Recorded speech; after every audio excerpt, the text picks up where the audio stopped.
ამ ფოტოს მაგალითზე მინდა გაჩვენოთ ის, რომ სინამდვილეში თქვენ ვისაც გგონიათ, რომ პირჯვრის გადაწერის დროს ჯვარი ისახება და თქვენ გგონიათ, რომ ეს პირჯვარია, სინამდვილეში ისახავთ არა ჯვარს, არამედ ხუთქიმიან ვარსკვლავს. ზუსტად თითებისა და უпроსტად ხელის იმ მოძრაობით და იმ წერტილებში მიდებით, ჯერ შუბლზე, მერე მუცელზე, მერე მარჯვნივ, მერე მარცხნივ მხრებზე და მერე ისე უკან აბრუნებთ, ხო? ზუსტად ისახება არა ჯვარი, არამედ ხუთქიმიანი ვარსკვლავი და ეს შემთხვევითი სავარაუდოდ მე ასე შეიძლება ვივარაუდო, რომ ეს შემთხვევითი არ უნდა იყოს, იმიტომ რომ ზუსტად ასე ამ წერტილებში თითების დადება და ხუთქიმიანი ვარსკვლავი ისახებოდეს და ამ დროს ადამიანებს მოატყუო, რომ ჯვარი ისახებაო, ეს ხო რაღაცა ისეთი არ დგას საღასრთან, აი ესეთი რამ, რომ ესე იგი ვინ გამოიგონა ეს და ვინ გააუცელა მოსახლეობაში, რომ მოსახლეობას დააჭირა, რომ ეს ჯვარიაო, მაგრამ სინამდვილეში არის ვარსკვლავი. აი ახლავე გაჩვენებთ, აი აგერ აი აქედან ვიწყებთ, ხო, ესე იგი.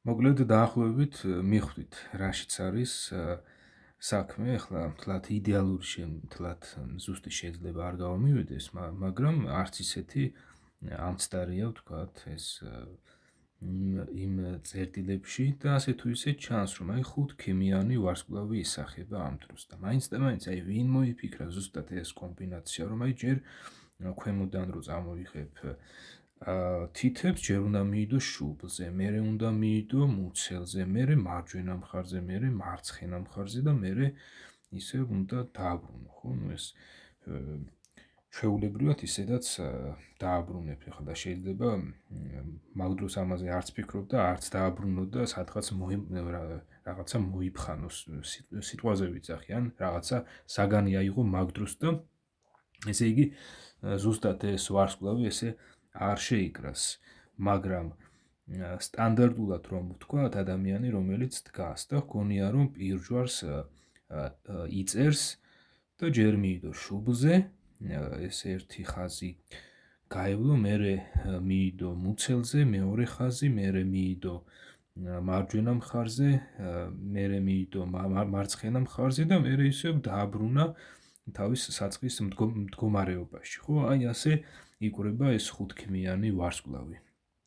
ხო და მაინც აი ვინ გამოიგონა ეს ბიბლიაში არ წერია, ბიბლიაში არ წერია ის, რომ ქრისტეს მოციქულები და სხვა ქრისტიანები პირჯვარს იწერდნენ, რომ მსგავსი რაღაცა ბიბლიაში არ წერია. მაშინ აი ვინ გამოიგონა ის, რომ აი ზუსტად ამ კომბინაციით მაინც ისახება ვარსკვლავი ხუთქიმიანი და არა ჯვარი და რას ნიშნავს ეს?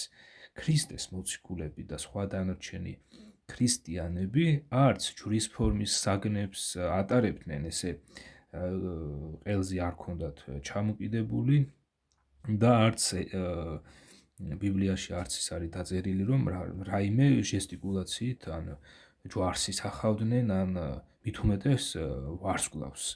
და გამოდის, რომ სინამდვილეში ადამიანებს ვიღაცამ ეს მოიფიქრა, რომ მოსახლეობაში შეეტანა ცრუ ინფორმაცია იმასთან დაკავშირებით, რომ აი ეს პირჯვარი უნდა გადაიწერო და მოსახლეობა არც დაუკვირდა ამას, ისე აკეთებს ამას, რომ სინამდვილეში ეს ადამიანები, ვინც ამას აკეთებენ, ისახავენ არა ჯვარს, არამედ ხუთქიმიან ვარსკვლავს.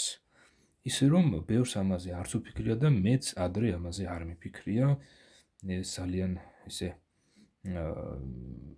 ძალიან შემთხვევით იყო თუ რაც იყო, ვიდეოს გადავაწყდი ინტერნეტში, სადაც დაფიქსირებული იყო ზუსტად აი ეს ხაზები, რომ პირჯვრის, ეგრეთ წოდებული პირჯვრის გადაწერის დროს ისახება სინამდვილეში ხუთქიმიანი ვარსკვლავი და ეს გამოდის უკვე არა პირჯვარი, არამედ პირვარსკვლავი.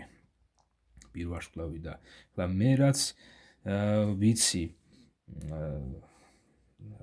არის ხოლმე ეგეთი სიმბოლოებად აღიქვამს ზოგი ადამიანი, რომ თხა მაგალითად, თხას აქვს ორი რქა, ორი ყური და ერთი წვერი, ხო? და აი აქ არის ამობრუნებული თხა, უпроსტად ამობრუნებული თხის თავი, რომელსაც წვერები მაღლა აქვს, აქეთ-იქით ყურები აქვს და დაბლა აქვს რქები.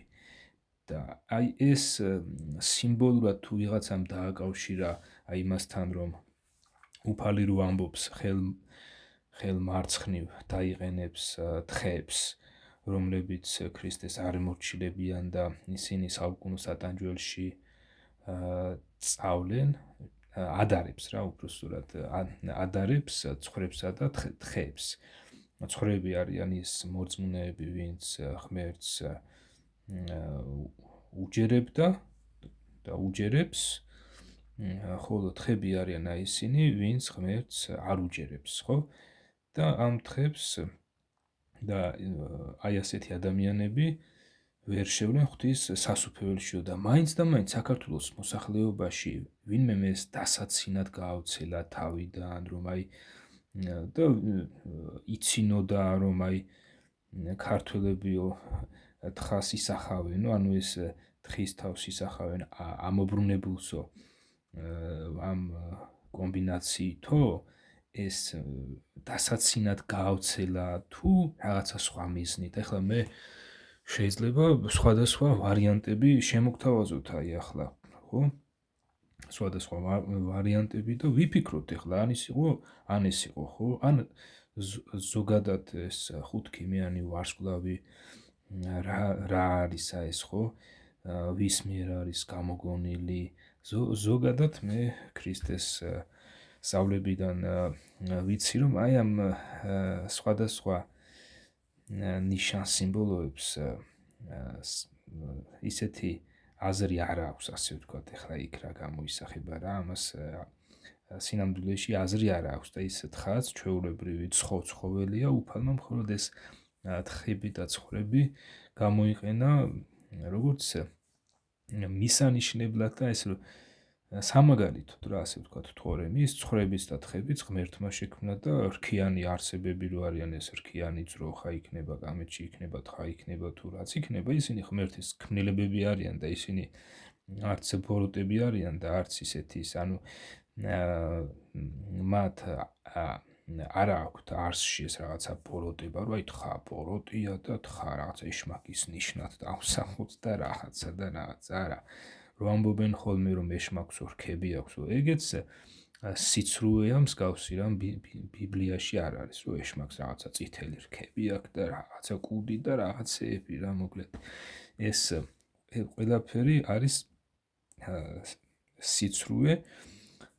ეშმაკთან დაკავშირებით ინფორმაცია არის ბიბლიაში, რომ ეშმაკი არის ღვთის მოწინააღმდეგე სატანა, რომელიც ისეთ სწავლებებს თხზავს, ისეთ სწავლებებს, დემონურ სწავლებებს აწვდის ადამიანებს, რომლებიც ღმერთის საწინააღმდეგოა და იგი არის ბოროტი სული. ეს ეშმაკი არის ბოროტი სული, რომელმაც აგერ ევასაც კი მიაწოდა არასწორი ინფორმაცია, ღვთის სიტყვის საწინააღმდეგო ინფორმაცია. და სხვა დანარჩენი ახლა აქ ადამიანი რაღაცას ხა დახატავს, არ დახატავს, თუ თვითონ ადამიანი ამას მნიშვნელობას რაღაც აზრს მიანიჭებს, ეს თვითონ ადამიანისთვისვე იქნება ცუდი, ვინაიდან თვითონ ეს კერპებიც კი, რომელ კერპებსაც ეთაყვანებოდნენ ადამიანები იმ ქანდაკებებსა და გამოსახულებებს, ხო? სინამდვილეში ისინიც არარაუბანი იყვნენ, ასე ვთქვათ, რაღაცა ხისგან გამოთლილი რაღაცა ქანდაკება, ოქროსაგან, ისინი ჩვეულებრივი მასალები იყვნენ, მაგრამ მასალისგან დამზადებული ნივთები იყვნენ, მაგრამ ვინაიდან ადამიანები ღვთის არ დამჯერებელი ადამიანები ამ ქანდაკებებს რაღაცა განსხვავებულ აზრს აძლევდნენ და ამბობდნენ, რომ ეს ჩვენი ღმერთის ქანდაკება და გამოსახულებაა და კოცნიდნენ და ეთაყვანებოდნენ, ხო? ისინი, რა თქმა უნდა, ამ მხრივ არასწორად იქცეოდნენ. არასწორი იყო მათი მოქცევა. ხო, და ამ შემთხვევაში ახლა ვინ გაავრცელა ეს ვარსკვლავის, ამობრუნებული ვარსკვლავის, ხუთქიმიანი ვარსკვლავის გამოსახვა მოსახლეობაში ვინ გაავრცელა და ვინ თქვა, რომ ეს პირჯვარიაო, მაგრამ სინამდვილეში ჯვარი არის სახება. ეს არის საკითხავი არის კი, მაგრამ ეხლა მე ასე როგორ უნდა გავიგო, ისევ რაღაცა ვარიანტები შეიძლება განვიხილო და ეს ვარიანტები ან იქნება სწორი, ან არ იქნება სწორი, ხო, ესე. მაგრამ აი დღევანდელობაში მე ვიცი, რომ საპატრიარქოს ორგანიზაცია აუცილებს ამას და წარსულშიც საპატრიარქოს ორგანიზაციის მხოლები აუცილებდნენ ხოლმე აი ამ სწავლებას, რომ ეს პირჯვარი უნდა გადაისახო, ეშმაკს ეშინია, პირჯვის გადასახვის და რაღაცა. ეს საპატრიარქოს ორგანიზაცია იყო ამისი პროპაგანდისტი და ეხლაც ამისი პროპაგანდისტი არის საპატრიარქოს ორგანიზაცია საქართველოს მოსახლეობაში. ესე იგი, საპატრიარქოს ორგანიზაციას შემოაქვს ეს ამობრუნებული ხუთქიმიანი ვარსკვლავის გამოსახვა მოსახლეობაში, რომელსაც ესენი ეძახიან ჯვრის გამოსახვას, მაგრამ სინამდვილეში ჯვარი არ ისახება. ახლა მეორე კითხვა, რომ დავსვა, თვითონ ამ საპატრიარქოს ორგანიზაციამ გამოიგონა ეს პირველად ამათმა შეთხზეს, აი სულ პირველად ამ საპატრიარქოს ორგანიზაციის წიაღში მოიფიქრა ვიღაცა ეს და მოსახლეობაში სპეციალურად მიზანმიმართულად გაავრცელა ეს. აი ეს ახლა მე არ ვიცი. მე რაც ვიცი ის არის, რომ ბიბლიაში ღვთის წმინდა წერილში მსგავსი რამ არ არის. ქრისტეს მოციქულები და სხვა დანარჩენი ქრისტიანები ჟესტიკულაციით მსგავს რამეს არ აკეთებდნენ და ბიბლიაში თქვენ ვერ ნახავთ სიტყვას პირჯვარს, ასეთ რამეს ვერ ნახავთ. ღვთის ბიბლიაში დაწერილი არის ქრისტეს ჯვრის შესახებ, რომ აგერ უფალმა იესომ ჩვენი ცოდვები თავის თავზე იტვირთა, ჯვარს მიალურსმნა, თავისი სისხლით ჩამოგვეცხა ცოდვები, მოკვდა და მესამე დღეს აღდგა მკვდრეთით და ჯვრის სიტყვას ქადაგებდნენ მისი მოციქულებიც, რომ აი უფალმა იესომ ჯვარცმითა და მკვდრეთით აღდგომით ცოდვისგან გამოგვისყიდა და ვინც იესო ქრისტეს ირწმუნებს, აღიარებს უფლად და მხსნელად, თავისუფლად და მხსნელად, ვინც იესო ქრისტეს სწავლებას ირწმუნებს, აი ეს ხდება უკვე განწმენდილი ქრისტეს სისხლით და შესაბამისად ხდება ქრისტიანი და სხვა დანარჩენი იქ ქრისტეს მოციქულებს და თავად ქრისტესაც, თვითონ ქრისტესაც არ უთქვამს ვინმესთვის, ბიბლიაშიც არ დაწერილა, რომ აი რაღაცა ჯვრის ფორმის საგანი უნდა გააკეთო და ის უნდა ჩამოიყიდო ყელზეო, ხო, ესე გულთანო, მსგავსი რაღაცა უფალს და მის მოციქულებს არ უთქვამთ და მით უმეტეს არც ის უთქვამთ, რომ ეს რაღაცა ვარსკვლავი გამოისახეთო და მე ამას პირჯვარი დაარქვითო, ესეც მათ არ უთქვამთ. ამიტომაც აუცილებელი არის, რომ ადამიანმა თვითონ ისწავლოს ღვთის წმინდა წერილი, არ ენდოს ასე ბრმად სხვადასხვა რელიგიურ ორგანიზაციებს და ბრმად არ ენდოს და არც ისე ენდოს ისეთ რელიგიურ ორგანიზაციებს, რომლებიც ღვთის წერილის სწავლებას არ მისდევენ, არამედ თავის ვიწრო ორგანიზაციულ რაღაცა გადახვეულ სექტანტურ სწავლებებს ავრცელებენ. ასეთ რელიგიურ ორგანიზაციებს ადამიანები არ უნდა ენდონ. მათ შორის არის ეს საპატრიარქოს ორგანიზაციაც. ხო ხედავთ, ხალხო, რა გაავრცელეს მოსახლეობაში და ჩვენ კიდე გვეგონა, რომ პირჯვარს ვიწერდით და თურმე ვისახავდით ვარსკვლავს. მეც ასე მეგონა ადრე, ტაძარს რომ დავინახავდი, ასე ვისახავდი ხოლმე და თურმე ვისახავდი ვარსკვლავს. არ ვიცოდი ეს, მეც არ ვიცოდი. და მე გავიდა მას მერე დრო, ღვთის წერილი ვისწავლე.